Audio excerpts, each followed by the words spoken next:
This is a 2016 Camaro 2SS. I have been driving it for the past 2 weeks and I have completely fallen in love with it. But as you guys know, as Vehicle Virgins has said it before, no car is perfect, and this car has not a lot, but it has a few flaws that I really wish they can change up for the future upcoming cars.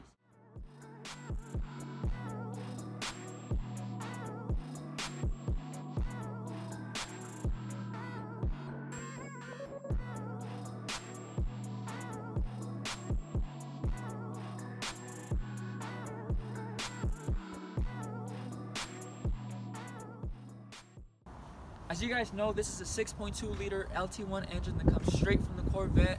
It produces it produces 455 horsepower and 455 pound-feet of torque.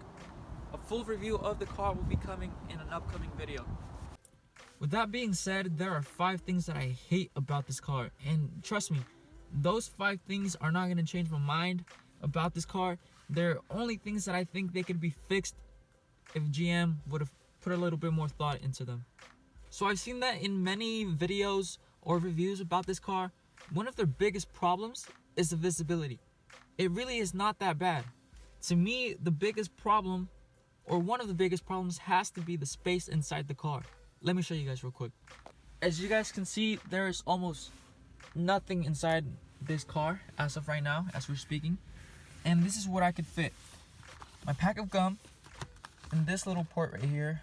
I do not know what else you can possibly fit in there.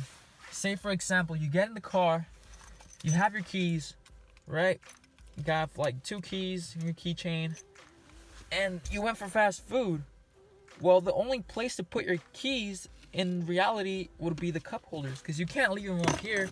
You know, they start flopping around as soon as you give a hard turn. You know, they're gonna fly out.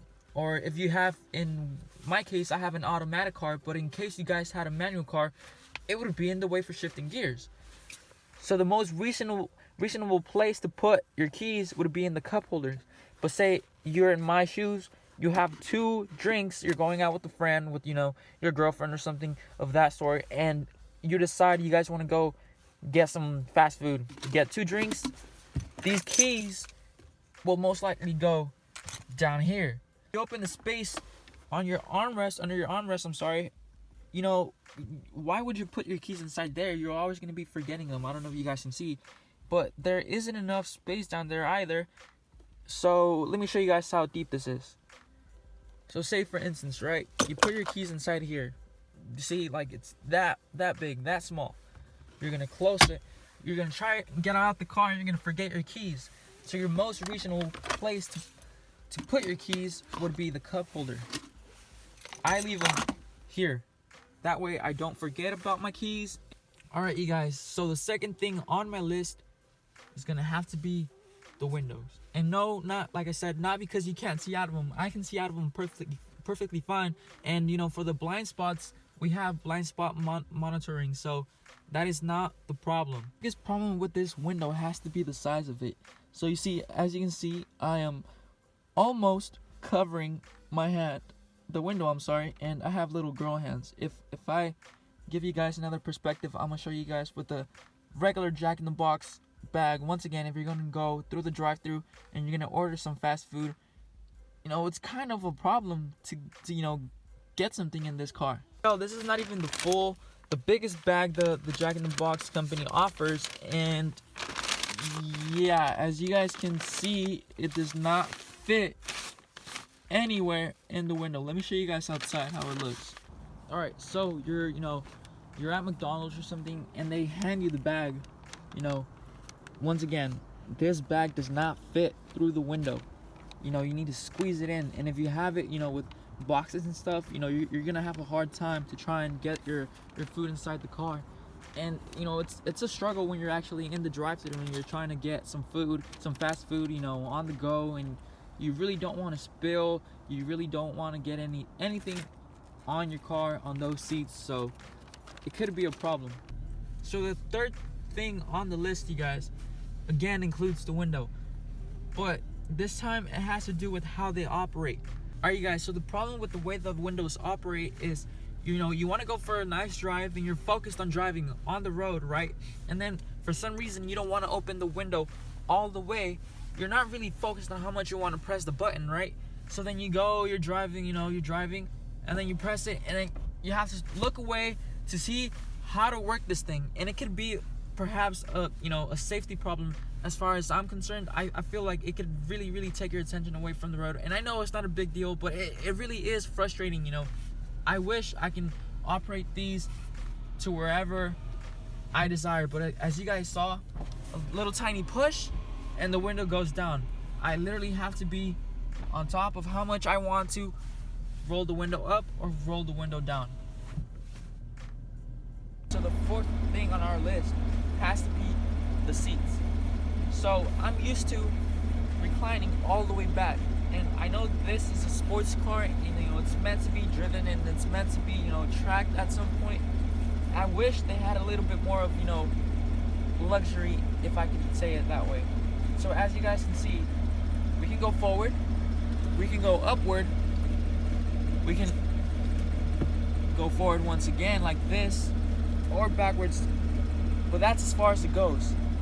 And we don't have any other lever to pull ourselves backwards a little bit more. And it kind of hurts your back after a long drive, just driving like this.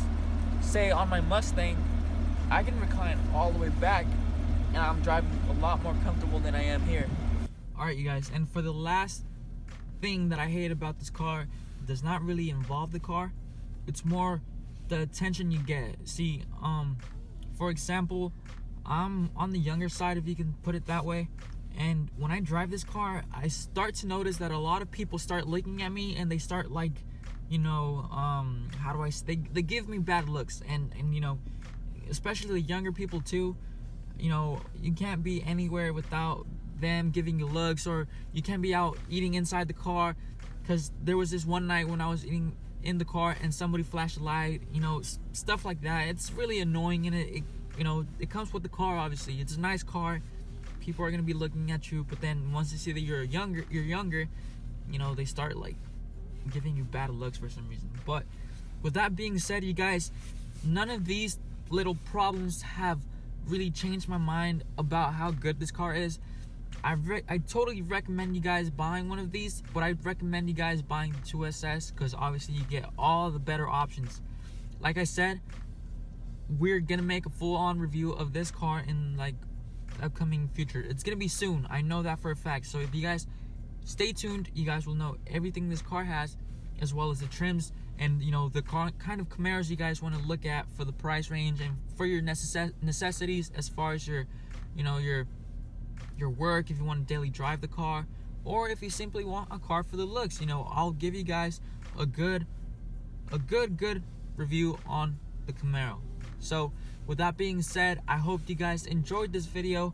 I want to wish you all a happy new year, and for the 2019, I hope you guys get blessed, and I hope we can grow as a family here in this channel, because I am looking forward to 2019 with this car and the Mustang as well.